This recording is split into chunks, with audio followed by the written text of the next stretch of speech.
Where do you prefer to stay? I'll go there. I don't mind.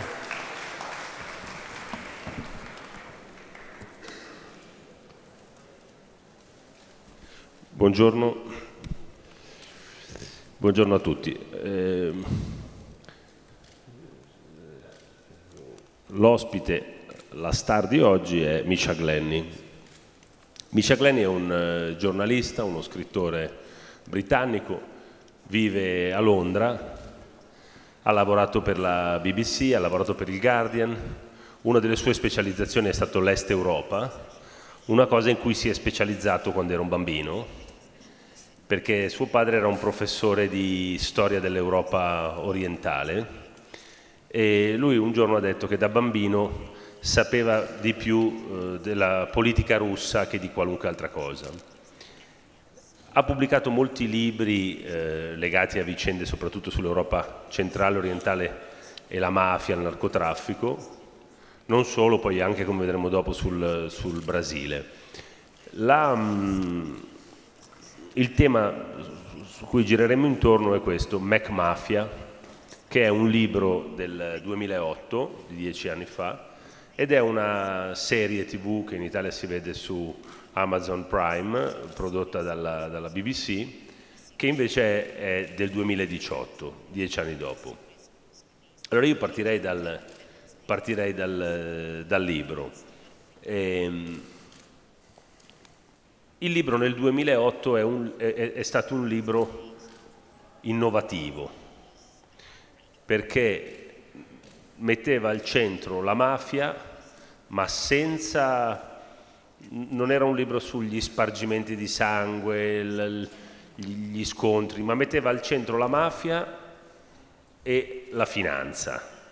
Metteva al centro sostanzialmente l'economia mafiosa. Allora, mi piacerebbe che tu partissi a raccontarci perché hai scritto questo libro 10 anni fa, come ti è venuto, se è stato compreso. Thank you, Mario, and thanks very much for agreeing to be here. Mario, of course, editor of La Repubblica. What a great publication, and thank you to the Festival of Journalism for inviting me. At this moment, I will be honest, this is a very sort of positive moment in my career because of the TV series coming out, and as a lot of the people here in the Journalism Festival will know, this is a very, very hard job, and these are very uncertain times for journalism and for journalists. And I was very fortunate that I became a journalist at a time when you could still have a coherent career working for newspapers or working for broadcasters like the BBC, as I did. And these days it's a lot more difficult to do this kind of work because of the money involved. So one of the things that I want to explain about McMafia, the book, first of all, I'm here in Italy, and although I have read quite a lot about the Italian mafia, the Sicilian mafia, about the 'Ndrangheta in Calabria, and about Sacra Corona Unita in Puglia, and so on. I decided specifically in McMafia not to write about any of the Italian organized crime groups because so many people had written very well about it. So I wanted to look at other areas.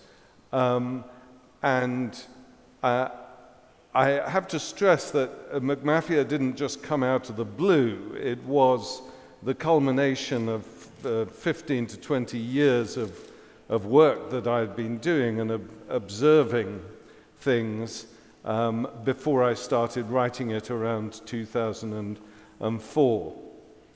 And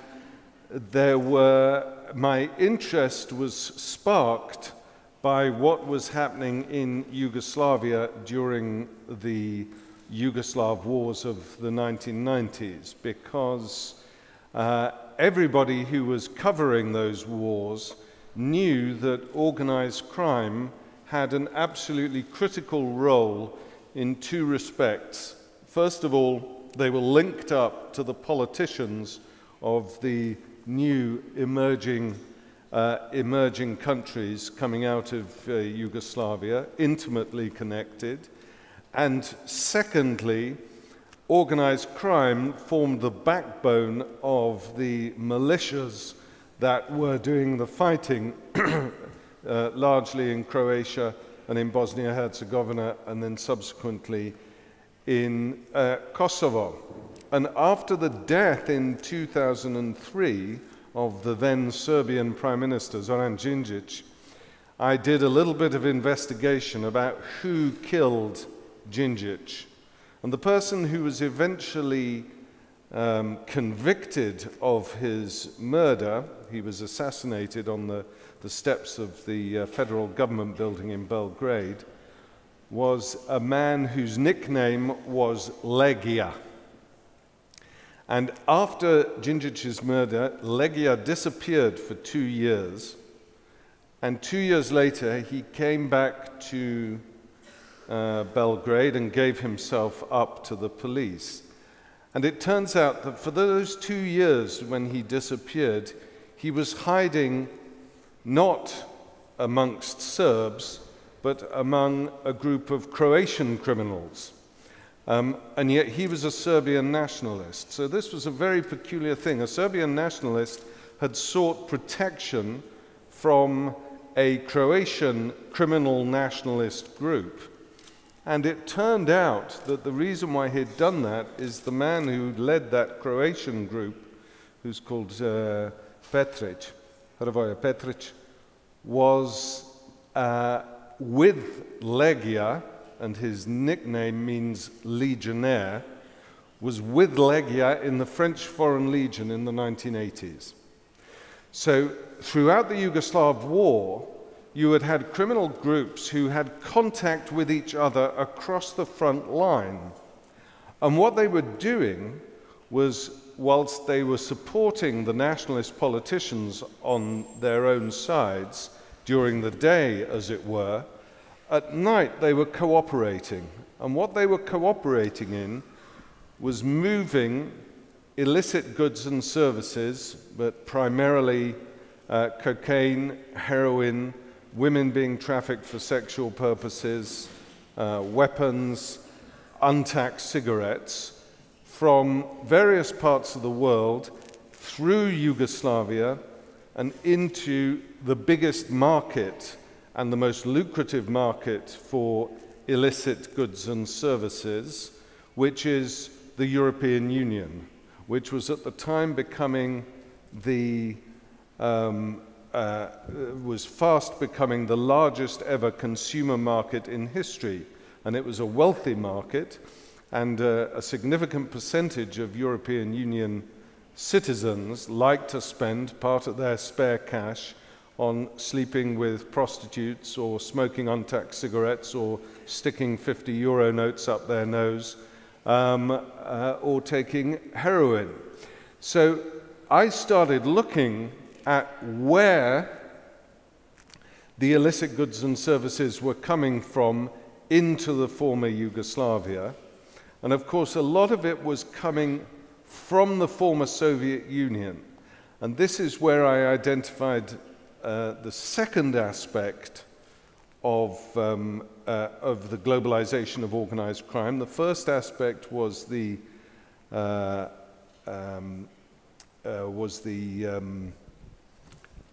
Big Bang of 1986, the deregulation of financial markets. So suddenly people could move huge sums of money around the world without it being properly tracked by governments. And the second one was the collapse of communism. And when communism collapsed, it wasn't just the ideology that disappeared. Temporarily, the state disappeared. So in the former Soviet Union, in Russia, for example, what happened is you had the end of the planned economy and the introduction of a market economy, and the people who were engaging in the market economy, business people, who were buying and selling stuff, had no recourse, had no commercial dispute system, no legal system with which, if they ran into trouble, they could take a complaint, because Russia was not set up for a commercial legal system. So instead, they resorted to what sociologists call privatized law enforcement agencies, and what we prefer to call the mafia.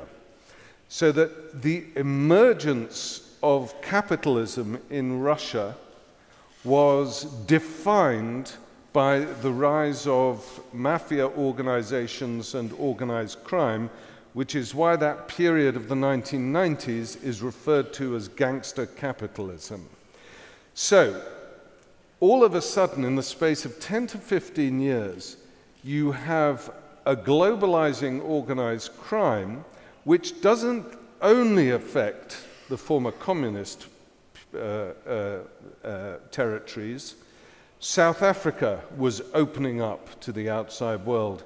India was opening up to the outside world. Economically, China was opening up to the outside world.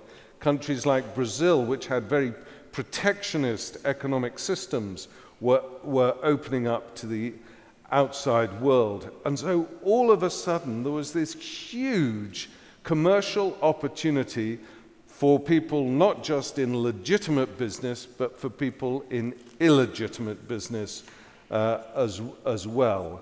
And so when I started writing the book, all these things were going around in my head to try and work out how you describe the globalization of this phenomenon and the way that organized crime was changing.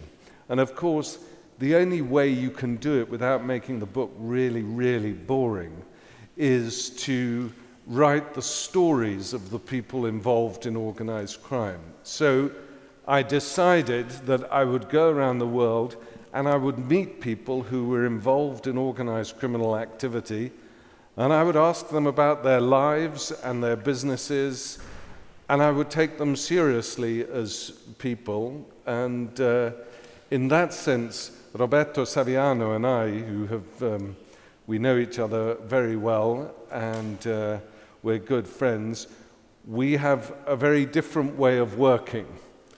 Roberto is unbelievably courageous because he names names, and he tells the real story of what it's like being brought up in Naples and around Naples, and he puts himself at great risk. What I like to do is I want to talk to the people involved in organized crime, but I want to explain how the world works and how the world has become very, very corrupted in the past 30 years because of the way that global capitalism has developed. Ecco, una cosa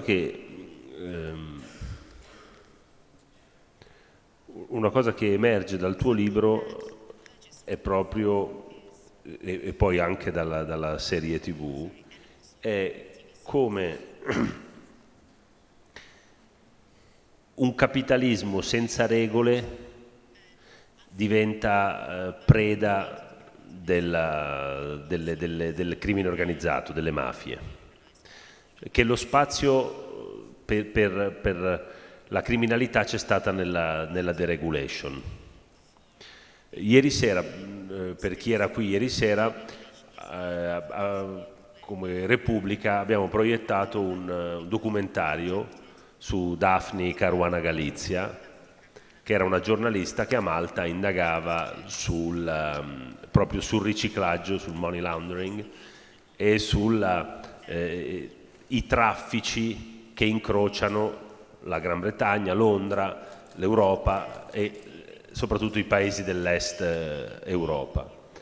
Ecco, la fortuna di Londra in questi anni dal punto di vista finanziario ci dice però che se noi guardiamo al Commonwealth, quindi guardiamo a Malta, Gibilterra, Londra, vediamo come siano diventati un paradiso per gli spostamenti di soldi.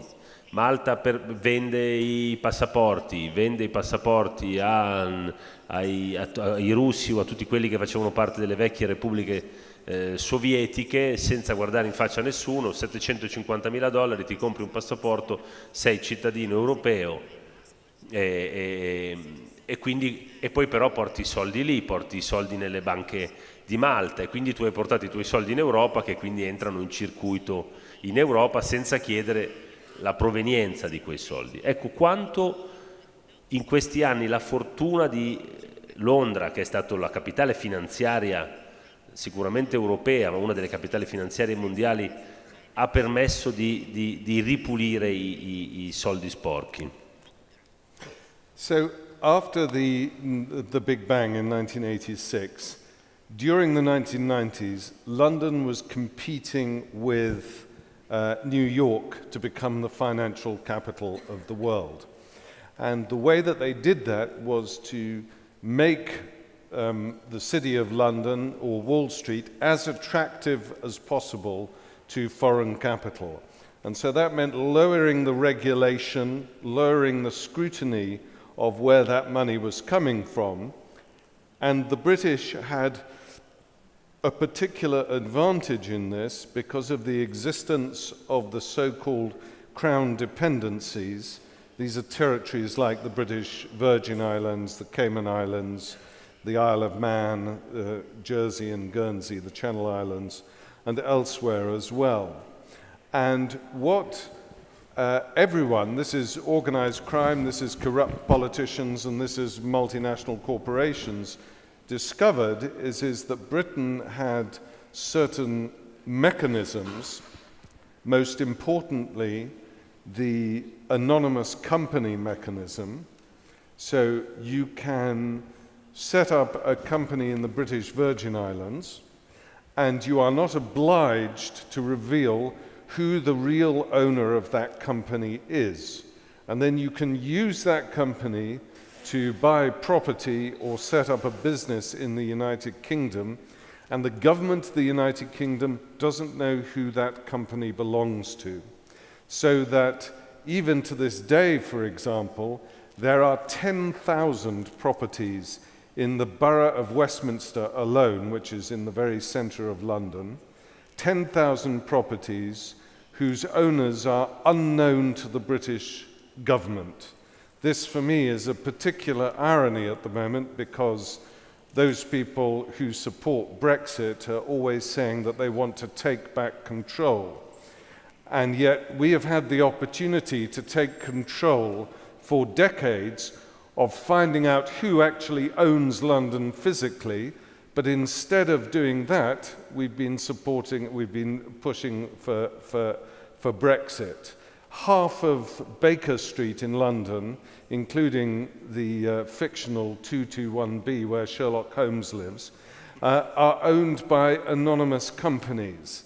And this goes across London and across the United Kingdom. So we have tens of thousands of properties. Now, we don't know if they're Russian oligarchs who own them. We don't know if they're Syrian arms dealers, whether they're Mexican cartel leaders, or whether they're legitimate businesses.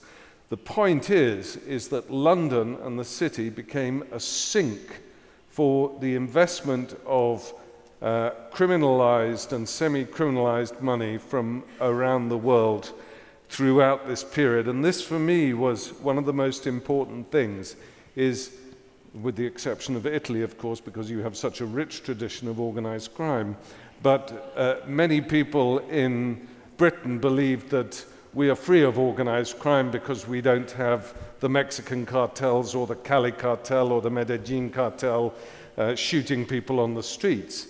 But if it wasn't for places like London where people can launder their money, those people would find it very difficult to enjoy the fruits of their criminal activity. And so one of the things that I wanted to highlight in McMafia was what I call the facilitators.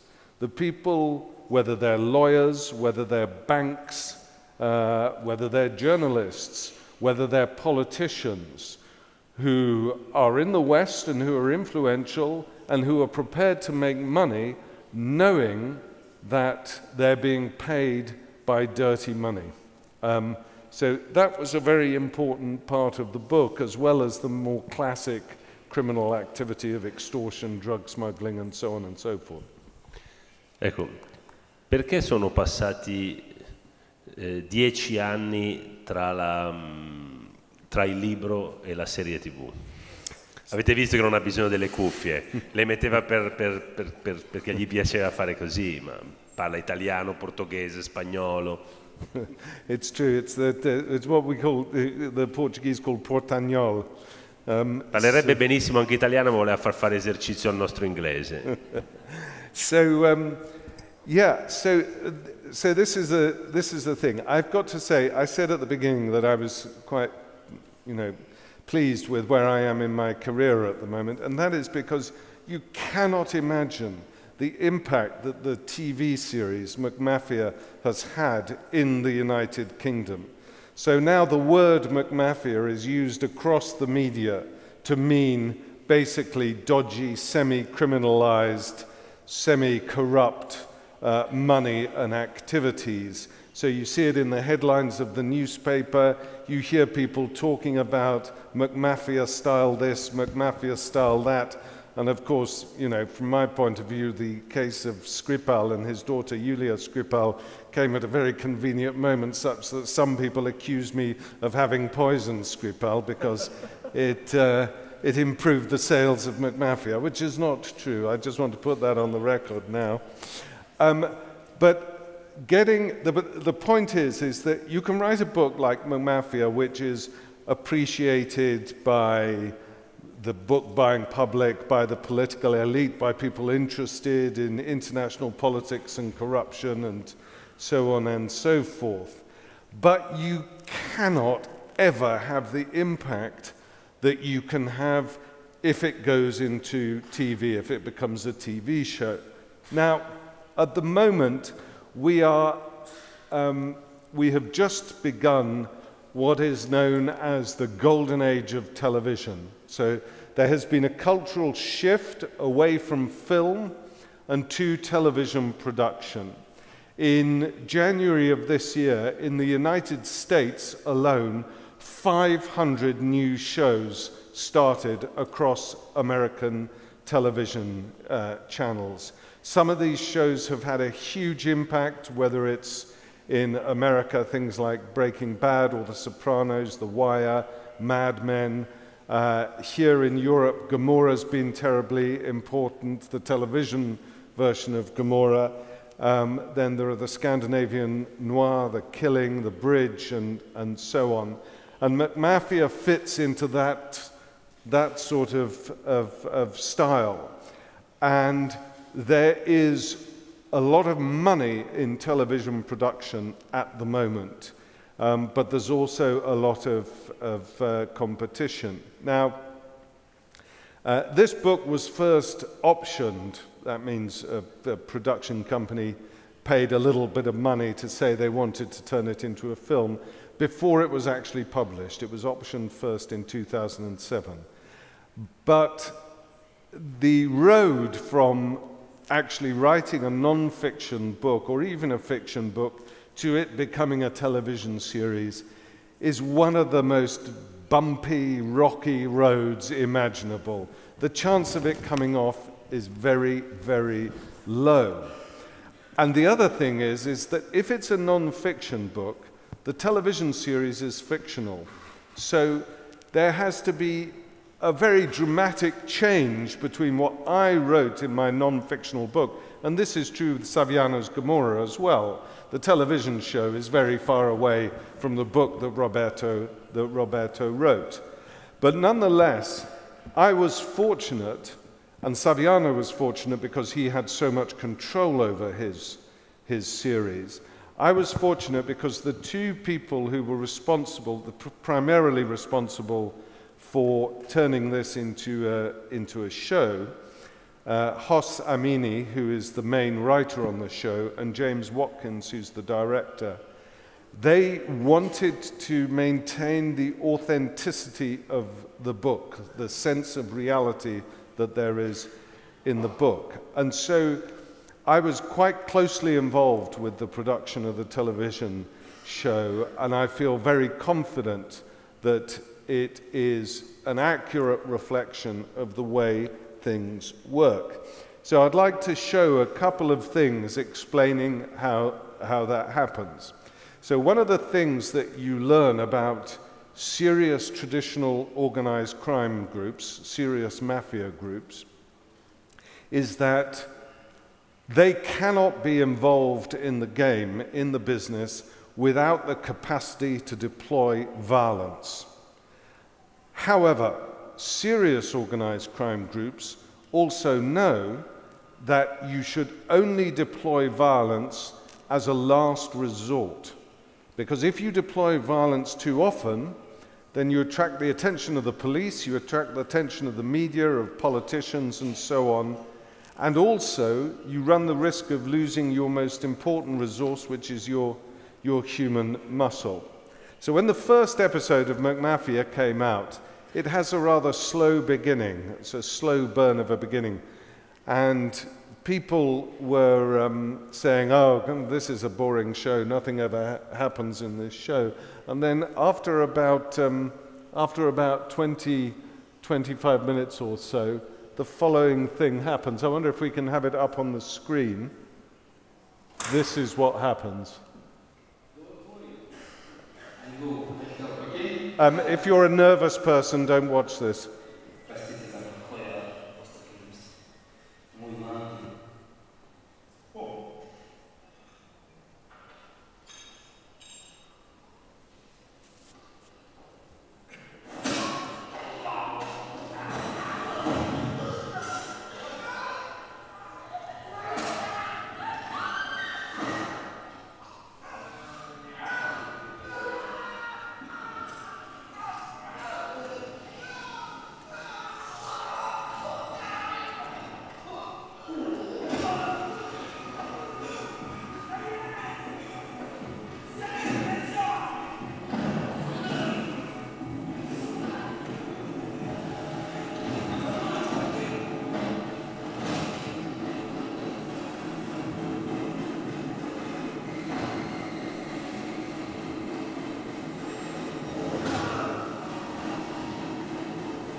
So after that was shown, the people who were writing, oh, this is a boring show, nothing ever happens, they then started saying, this is appalling that the BBC is showing such terrible violence on television. You can't win, basically. So violence is quite rare in McMafia, the show, but when it happens, it has to be decisive. Because what organized crime prefers to do is to threaten violence, is to project their ability to deploy violence without actually using it. And so we showed that in the next episode of how you go about doing that. And this is set at a dog show where people are displaying their dogs. If we can have the clip up again, I'll show you the next clip, which should be coming now. Let's have a look. Here we are.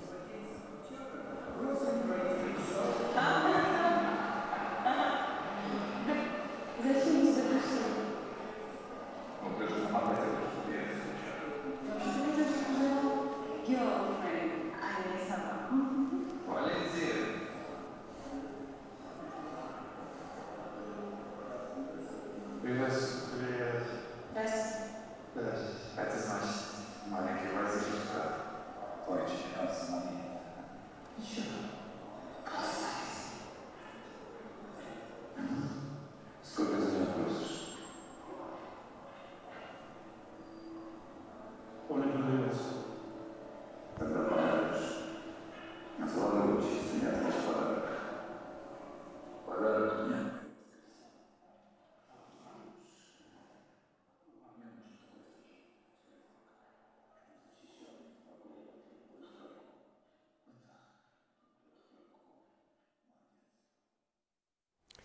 So that was to demonstrate how an effective mafia organization gets its way and projects its power, is it's to threaten violence, not to actually use it if it can possibly avoid it. So all of these things in the show, Mario, that's what I was wanted to say, is I wanted to get across some of the points about how mafias are structured and how they see their business, but it was up to Hoss, the writer, and James, the director, to do it in a way that was, you know, engaging and narratively interesting. Lui vi ha fatto vedere come prima cosa una scena di violenza molto forte, che però appunto è una rarità nella serie. Se uno prende le 3 serie di questi ultimi anni, Gomorra, Narcos e McMafia, McMafia è in assoluto la meno violenta. Il numero di scene di violenza che ci sono è infinitamente più basso di quello delle altre 2. E racconta invece come è molto più finanziario, è molto più, se vuoi, psicologico, è molto più sui rapporti di forza. E poi c'è un dato fondamentale: non è ambientato in una periferia del mondo, ma nel centro di una città. Però, e questa è una differenza, però c'è una critica che è stata mossa a Gomorra, a Narcos e anche a McMafia, e che è una critica sostanzialmente sulla moralità di far vedere. Avete presente, c'è stato tutto il dibattito a cui Saviano ha risposto abbondantemente, che dice: ma come tu fai vedere il male senza mettergli mai di fronte il bene? Non ci sono dentro Gomorra, non c'è un pentito, non c'è un poliziotto, non c'è un giudice, tu vedi, hai la fotografia del male assoluto e vedi solo quello. Alla fine questo non attira. Qui è diverso, però di nuovo noi abbiamo un approccio che non giudica, che racconta e che quindi può provocare fascinazione. Noi abbiamo presente la risposta di Saviano, mi piacerebbe sentire la tua. Well, first of all, I would say that you know, bad stuff sells television. That's a very simple thing. It says that, you know, somebody living an ordinary life without any drama in it is not particularly interesting, and crime has always been fascinating. But the point is, I mean, what we've tried to do with McMafia, and I think Saviano does in much of his work, is to show that there is a huge grey area between the good and the bad, and that you know, that there is that a sort of hard and fast morality is very difficult to identify.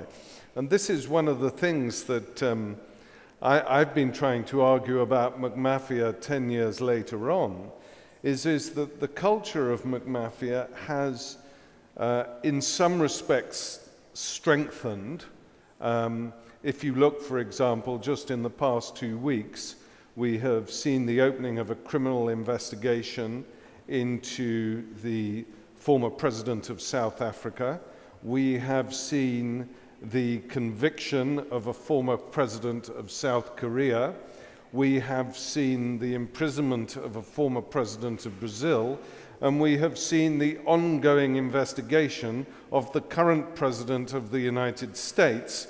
And I would argue that there is evidence aplenty for presidents elsewhere in the world who are also involved in this sort of activity.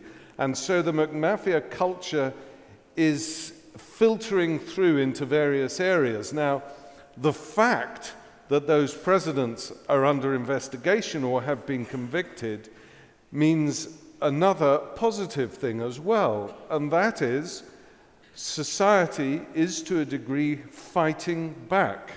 There are judges and there are, I mean, the first really important example of this in recent times were the cases of Dalla Chiesa, Falcone, and Borsellino here in Italy. For lots and lots of people, whether as journalists or as judges or as policemen or as ordinary members of society, Falcone and Borsellino remain a symbol of real optimism.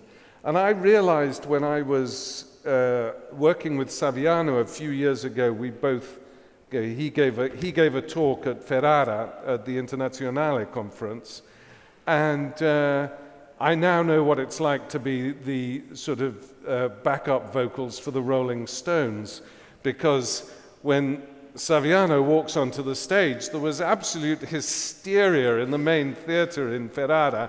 Everyone sort of loved him, and there was, you know, and of course they didn't really care what I had to say. They only wanted to see what Roberto had to say. But what I realized about Roberto, it's the same way as Falcone and Borsellino, is that people need symbols of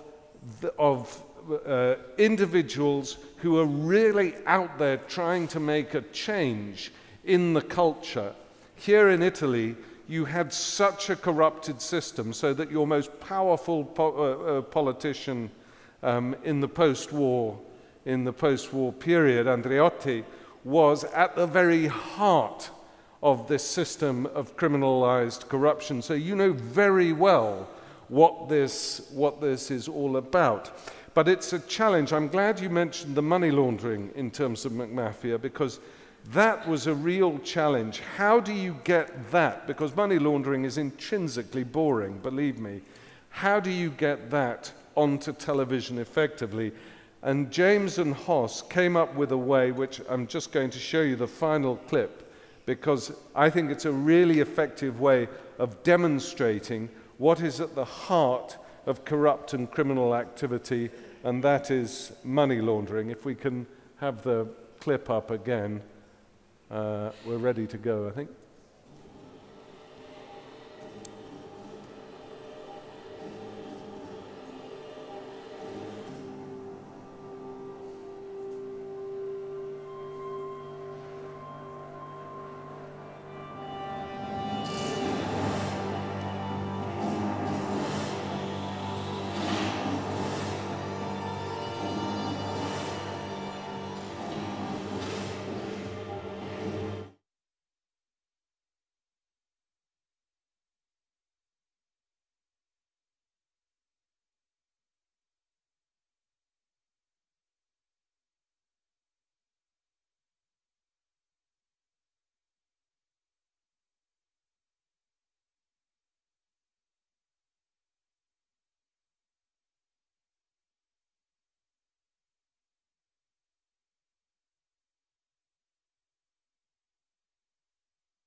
And so that is how a hedge fund in London will be able to send money that ends up corrupting a policeman in the port of Mumbai. And I think it's done in a very effective and dramatic way.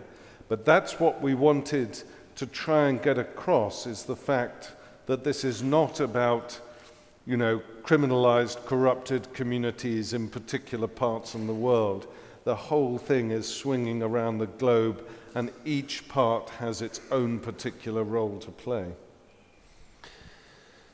Quando ci sarà, fino a poco tempo fa si pensava, anzi si pensa che ci sarà non c'è una seconda serie, 8 puntate la prima serie, ma resisti al fatto di non scrivere la seconda o alla fine cederai e scriverai pure la seconda? E poi, what are you doing now? So we are negotiating a season 2 at the moment, but it's not been agreed yet. So, I'm hopeful that there will be a season 2 because of the fact that Alex, the main character at the end, is now a proper gangster, and so up until now he's been feeling his way there. But he has now crossed the Rubicon of his own personal morality. And so season 2, if it gets made, and I hope it will, is going to be Alex unbound, unleashed. And it's going to be, I think, a very, very electric series. We're already working on various plot lines about it. And so we're hopeful for it, Mario. We're hopeful. But you never know. Television is a weird, weird world. So what I do now, so as a consequence of this, and this is a really interesting point about journalism, that I forgot to mention about television and the golden age of television. So in television, you have great directors, you have very gifted producers, you have excellent scriptwriters, you have fantastic actors, but these are people who have no idea what is going on in the world. And what all television companies are doing is looking out for content, what they call content. So they are, reading journalistic accounts all the time of how the world works. And once you establish a relationship, a successful relationship with a television production company or a channel or something like that, then they all come to you. I mean, endless production companies get in touch with me now saying, Misha, can you do a series for us? And so I'm now working on 3 television series, one which is about teenage hackers who get caught up in hacking espionage drama. One is about Rio de Janeiro and corruption in Brazil and politics and drugs, and it's part set in London, part set in Rio. And the third one is about the exploitation of the mineral resources of the Arctic through the drama of private intelligence agencies. So I'm working on those, and once I've got the sort of television thing out of my system, I'll go back to writing books. But I mean, writing books and being a journalist it's a very engaging thing to do, but it's really hard work and it's very lonely. I mean, I've written 6 books now, and the experience is always the same of you and a blank computer screen, and then months and months and months of loneliness. And the great thing about television is it's fantastically collaborative. And so if you get stuck on something, there are always other people who can say, why don't you do it like this? And so it's a very different experience. Of course, you don't have the same control as you do if you're doing something on your own. And I think fairly soon I will want to get back to doing original research and once again trying to work out what is really going on in the world.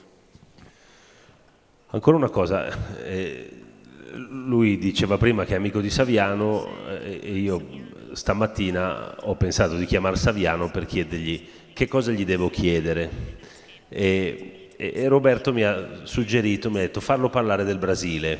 Lui è il massimo esperto di Brasile che io conosca, chiedigli del Brasile. Allora, 2 cose mi piacerebbe che tu ci raccontassi.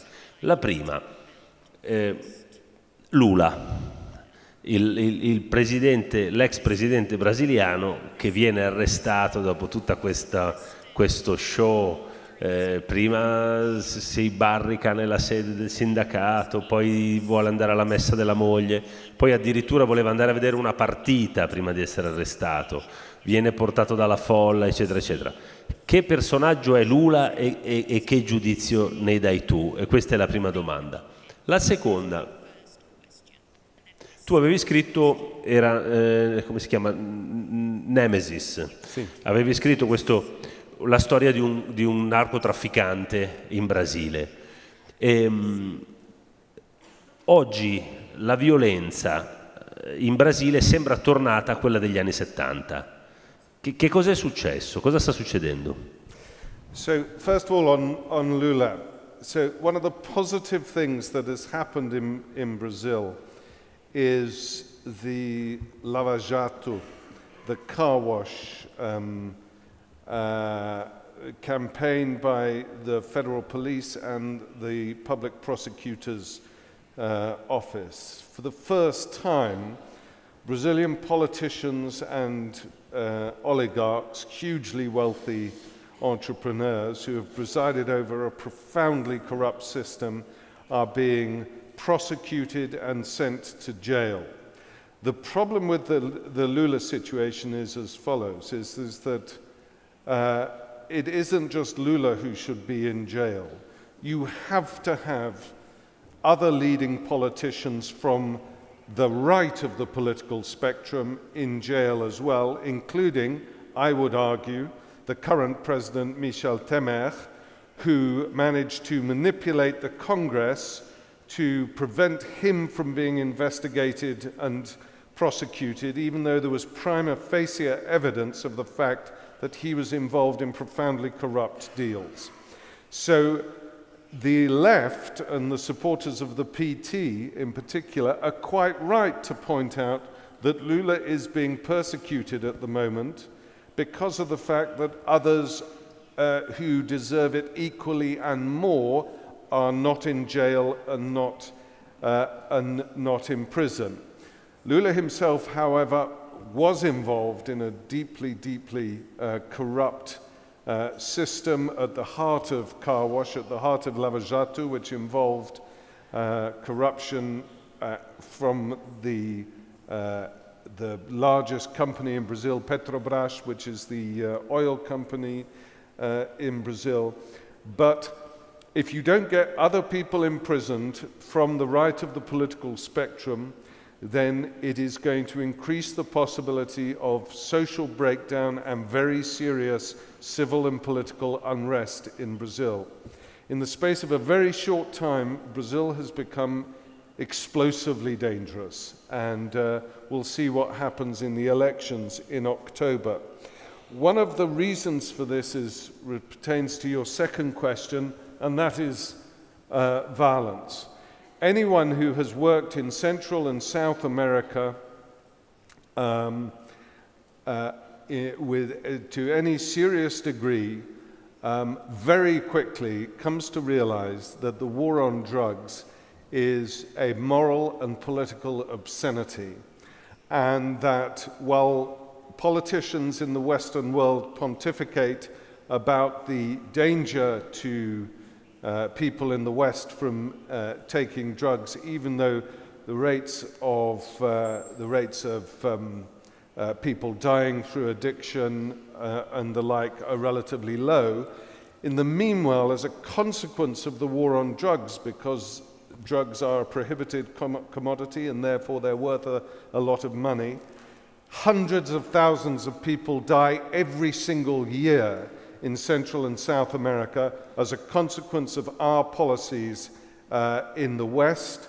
And in Brazil alone last year, 61,000 people were murdered by other human beings. Over 50% of those people were murdered as a direct consequence of the war on drugs, and 80% of those people were aged between the ages of 18 and 28, and they were unemployed and black. This is an absolute disgrace. Fortunately, something is happening in the world, and that is there is a steady realization that our approach to drugs should not be about incarceration and prohibition, but about harm reduction and a decriminalization. And the fascinating thing is that this is being driven by what is happening in North America. This year, we've already seen marijuana being legalized in 8 states in the US. But this year, what's absolutely fascinating is in about September or October, marijuana will be legalized across the Federation of Canada. And this is going to change the economics of drugs and the political economy of drugs beyond recognition.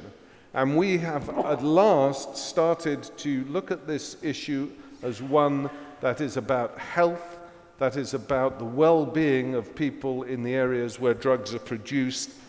And I think that we're reaching a turning point, but there's still a lot of work to do. But in the meanwhile, I want to highlight the plight of people who live in the favelas, the slums of Rio and other parts of Brazil, like I did. I lived there for 3 months or so. That these are people who do not deal in drugs because they are intrinsically evil, but it is because the only economic opportunity they have to reach the sort of standards of living which they see in the middle class areas around them. Abbiamo ancora la possibilità di una domanda. Last question è se ci dici la tua opinione su Skripal, la spia russa avvelenata con la figlia a Mosca. Cosa pensi tu? È stata Mosca ad avvelenarla? Ci sono le prove? E qual è l'idea che ti sei fatto di questa storia? I think the most important issue about this story is about 3 weeks ago, Theresa May, the British Prime Minister, said in Parliament that it was highly likely that the Russian state was involved. That evening, President Macron of France released a statement saying he wasn't convinced that there was sufficient evidence to say that the Russian state was involved. This was potentially a big blow to Theresa May, who is in any case in an extremely weak position as Prime Minister and is intrinsically a weak Prime Minister herself anyhow.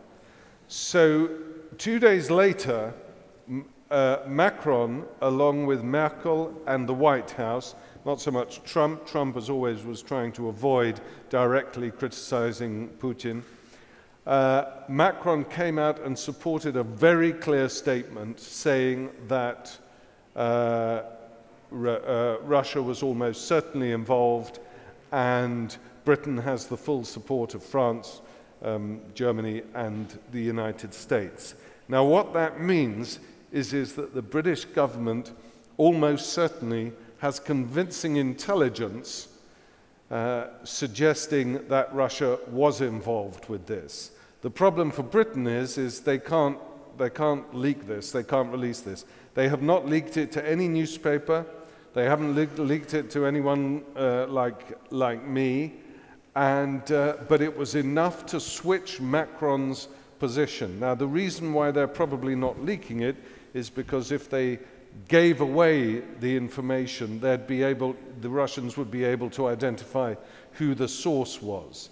So I would stick at the moment, given what we know, that it is highly likely that the Russian state was involved, but I wouldn't say more than that.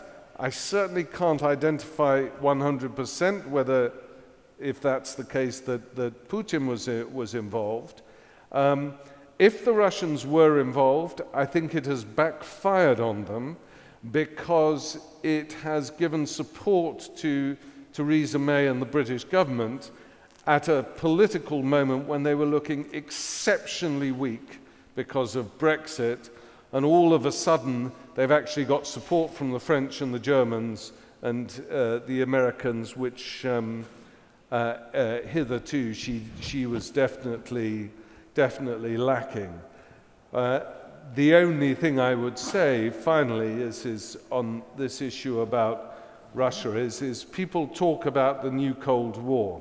But look, the situation now is very different from when it was during the original Cold War, because the Russian economy, and particularly Russian energy supplies, are very, very integrated into Western economies. So if you want to understand what's going on with Russia at the West at the moment, whether it's Ukraine, whether it's Syria, whether it's Libya, or whether it's the opening of a second pipeline, Nord Stream 2, going from Russia directly to Germany.